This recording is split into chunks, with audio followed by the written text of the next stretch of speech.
मित्रों नमस्कार। आपका बहुत बहुत स्वागत है। मित्रों, आज प्रधानमंत्री नरेंद्र मोदी ने एक स्कीम लॉन्च की है। उसका नाम है पीएम विश्वकर्मा।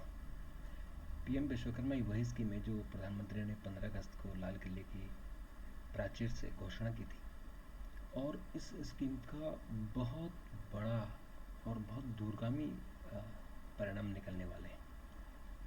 हमारे देश में जो ओबीसी कम्युनिटी है और ओबीसी में भी जो अति पिछड़ा जिसको बोलते हैं वो है, वो बहुत बड़ी संख्या में है। जो कामगार है, जो जिसका हाथ का हुनर है, जो हाथ का काम जानता है, परम पारंपरिक ज्ञान है, शिल्पकार है, जो पिताजी ने सीखा, दादाजी ने सीखा, पिताजी को मिला, पिताजी ने सीखा, बच्चों को मिला, बच्चों के बच्चों को मिला। इस तरह से एक पीढ़ी जो ज्ञान के आधार पर चली आ रही है, उसका कोई लिखित, कोई साइंटिफिक या कोई साइंस नहीं है, कोई लिखित विज्ञान नहीं है। मतलब पीढ़ी है, वो सिखाते हैं और नीचे बच्चे सीखते हैं। जैसे कि नाव के लिए जो मछली पालन करते हैं उनके लिए नेट बुनना, अब वो परंपरा है, बुनते चले आ रहे हैं। राजमिस्त्री है, सीमेंट का काम करते हैं, घर बनाते हैं, उनको किसी ने नहीं सिखाया। आधुनिक इंजीनियर आजकल जो सिविल इंजीनियरिंग सीख रहे हैं, वो डिजाइन करना सीख रहे हैं, घर कैसे बनाते हैं। लेकिन जो प्लास्टर कर रहा है उसको तो किसी ने नहीं सिखाया। उसको तो उसकी पीढ़ी है घर की, वो पीढ़ी सिखाती चली आ रही है, वो सीख रहे हैं। तो मित्रों, ये जो इसका फ़ायदा क्या है कि इसमें जो करीबन 18 जातियां हैं, 18 जातियां। कौन कौन से हैं? पर जो परंपरागत व्यवसाय हैं उसमें बढ़ई, सुथार,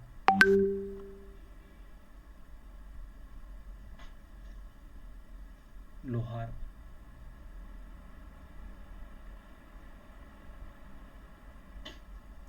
चमड़े का काम करने वाले, जूते चप्पल बनाने वाले, हथौड़ा और अन्य उपकरण बनाने वाले। आप देखें, जो सड़क के किनारे हैं, जो हथौड़े बनाते हैं, जो हथियार बनाते हैं, उनको कौन सिखाता है? वो लोग हैं। कुंभकार हैं, सुनार है, ताले बनाने वाले हैं, मिट्टी के बर्तन बनाने वाले कुंभकार हैं, और सरकंडों से टोकरी बनाने वाले हैं, और गुड़िया बनाने वाले, खिलौने बनाने वाले, नाई, फूल माला बनाने वाले, धोबी, दर्जी, मछली का जाल, नाव, नौका बनाने वाले। ये तो परंपरा, ये कहीं नहीं सिखाया जाता, किसी यूनिवर्सिटी कॉलेज में नहीं सिखाया जाता। आप देखते हैं जो घरों में, गाँव में खिलौने बिकते हैं, कैसे वो महिलाएं खिलौने, कितनी खूबसूरत खिलौने बना लेती हैं, घास से, पुआल से, और सरकंडों से टोकरी कितनी खूबसूरत बनती है। तो ये करीबन 30 लाख से ज़्यादा, मतलब है तो कई लाख, लेकिन 30 लाख लोगों को पहले फेज़ में प्रशिक्षण के लिए चुना जाएगा। और इनका ज्ञान अगर लिखित हो जाएगा तो फिर ये यूनिवर्सिटी, कॉलेज या इंस्टीट्यूटों में या आईटीआई में पढ़ाया जा सकता है। इसका महत्व राजनीतिक बहुत बड़ा है। एक तो ये जो शिल्पकार है परंपरागत, ये नदी के किनारे ज़्यादा होते हैं, यमुना के किनारे, गंगा के किनारे। और दूसरा, इसमें हिंदू भी है, मुस्लिम भी है। बहुत सारा मुस्लिम था, हिंदू था जो मुस्लिम कन्वर्ट हो गया था, लेकिन वो अपने आप को उसी जाति का मानता है जिस जाति में हिंदू में था। तो इसलिए भारत सरकार ने उसको आर्थिक आधार पर आरक्षण भी दिया है। जो अति पिछड़ा पिछड़ा है मुस्लिम, क्योंकि हमारे देश में जाति के आधार पर, धर्म के आधार पर आरक्षण नहीं दिया जा सकता, लेकिन जाति के आधार पर आरक्षण की व्यवस्था है।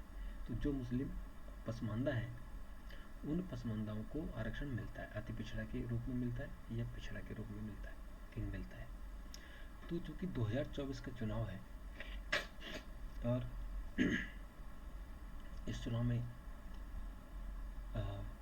प्रधानमंत्री मोदी ने जैसे कहा कि मैं तीसरी बार आ रहा हूँ, मुझे टर्म मिल रहा है, और लाल किले से भी उन्होंने कहा कि मैं अगले साल फिर आऊँगा, देश को संबोधित करूँगा। तो चुनाव जीतने के लिए कहीं कोई कमी न रह जाए। सरकारी स्कीमें हैं, चाहे लोगों को स्टार्टअप के लिए पैसा देना, मुद्रा स्कीम के तहत पैसा देना, लोगों को घर बनाना, प्रधानमंत्री आवास योजना के तहत घर देना, चाहे अन्य योजना के तहत राशन देना, और अब जो एनडीए के छूट गए थे, जो घटक दल चले गए थे, उनको वापस जोड़ना, और अब पसमानदा मुस्लिम को जोड़ना, क्योंकि मुस्लिम नॉर्मली बीजेपी को वोट नहीं डालता है। तो 3 तलाक और पसमानदा के कारण जरूर बीजेपी को मुसलमान का भी वोट मिलेगा। तो इसका मतलब ये कि हर तरह से एक भी वोट खराब ना हो, इसलिए बीजेपी और प्रधानमंत्री उनको जोड़ रहे हैं। तो ये जो पसमानदा का प्रधानमंत्री ने निकाला है, ये ज़बरदस्त है। जैसे मैंने कहा कि ये ना, इसका जो दूरगामी परिणाम इसके होंगे, तो इसलिए इसका 2024 के चुनाव में हम इसका देखने को मिलेगा। और जब प्रधानमंत्री ने कल कहा कि तुष्टिकरण की राजनीति, भ्रष्टाचार, तुष्टिकरण और परिवारवाद, 3 बातें उन्होंने कही थी, तो कांग्रेस की तरफ से बयान आया कि ये पसमानदाओं को जो अब आरक्षण दे रहे हो, ये कौन सी तुष्टिकरण है।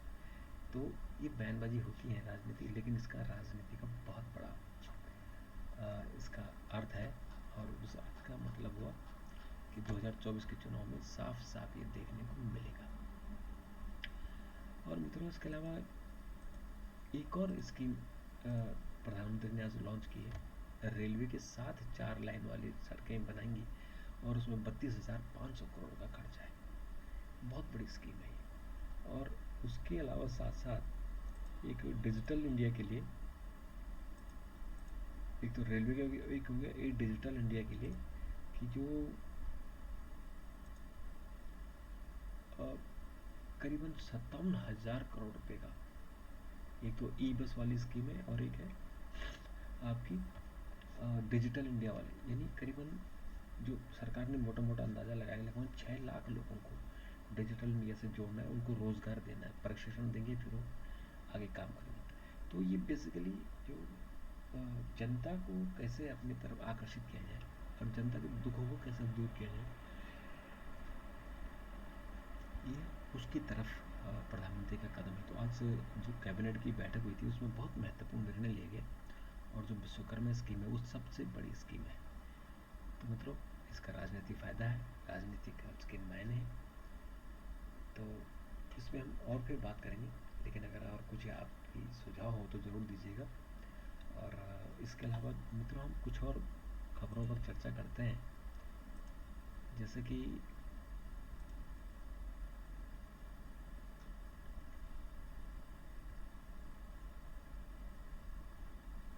दिल्ली पर फीडबैक लेने के लिए राहुल गांधी खुद इसमें फीडबैक लेंगे, क्योंकि जो दिल्ली का विधेयक है तो अब पास हो गया, और विपक्ष की स्कीम थी वो बनी नहीं।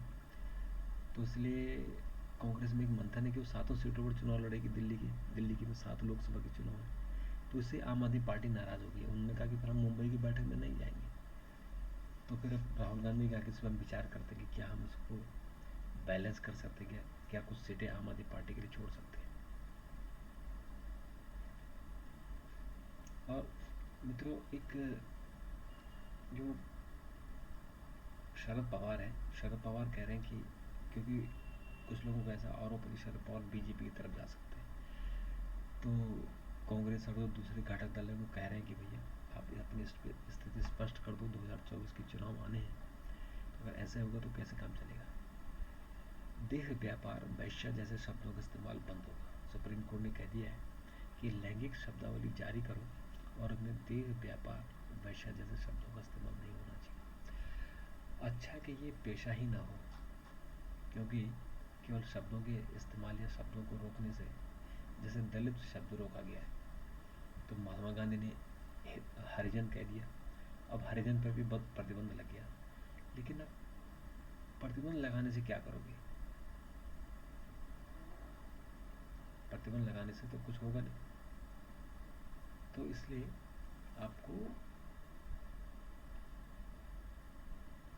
प्रतिबंध लगाने की जगह उस समाज को कैसे सुधारा जा सकता है, उस पर फोकस करना चाहिए। तो जैसे जैसे अब मैंने दलित का उदाहरण दिया, दलित शब्द प्रतिबंध है लेकिन आज भी दलित इस्तेमाल होता है क्योंकि वो स्थिति वैसी है, स्थितियाँ नहीं सुधरी हैं। तो स्थितियाँ सुधारनी है,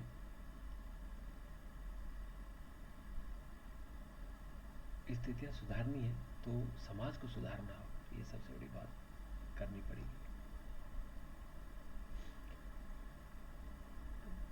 और आज बीजेपी की चुनाव समिति की बैठक थी। इस बैठक में प्रधानमंत्री और गृह मंत्री शामिल हुए और उन्होंने मध्य प्रदेश और छत्तीसगढ़ को लेकर बैठक की। उसमें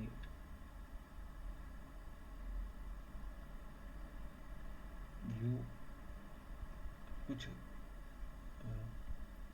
मध्य प्रदेश और छत्तीसगढ़ के लिए कुछ टिकटों के लिए फॉर फाइनल बात थी, क्योंकि बीजेपी को लगता है कि दोनों राज्य बीजेपी के लिए ठीक नहीं है। छत्तीसगढ़ में कांग्रेस वापस आ रही है, मध्य प्रदेश में बीजेपी की सरकार जा रही है, तो इसलिए इस पर बीजेपी को चिंता है, क्योंकि प्रधानमंत्री चाहते हैं कि थर्ड टर्म मिले। तो थर्ड टर्म तभी मिलेगा जब यहाँ से भी आप चुनाव जीतेंगे। विधानसभा चुनाव जीतने का साइकोलॉजिकल असर होता है।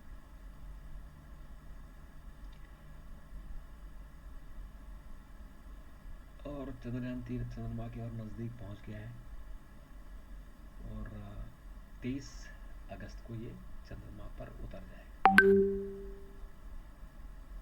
तो मित्रों, पाकिस्तान में फैसलाबाद में कई चर्चों पर तोड़फोड़ की गई है, आगजनी की गई है। कभी हिंदुओं के मंदिर तोड़ रहे, कभी ईसाइयों की चर्च तोड़ रहे। पाकिस्तान तो बेसिकली रहने लायक नहीं रहा। नेपाल से आ रहा टमाटर हिंदुस्तान में 50 रुपये में बिकेगा। तो हिंदुस्तान में तो हमारा जो टमाटर था वो तो बरसात के कारण ख़राब हो रहा है, और कुछ जो जूस बनाने वाली या जो केचप बनाने वाली कंपनियां हैं वो उन्होंने किसानों से सीधा खरीद लिया है। तो उसके चक्कर में हमारे देश में टमाटर 250-300 रुपये किलो बिक रहा है।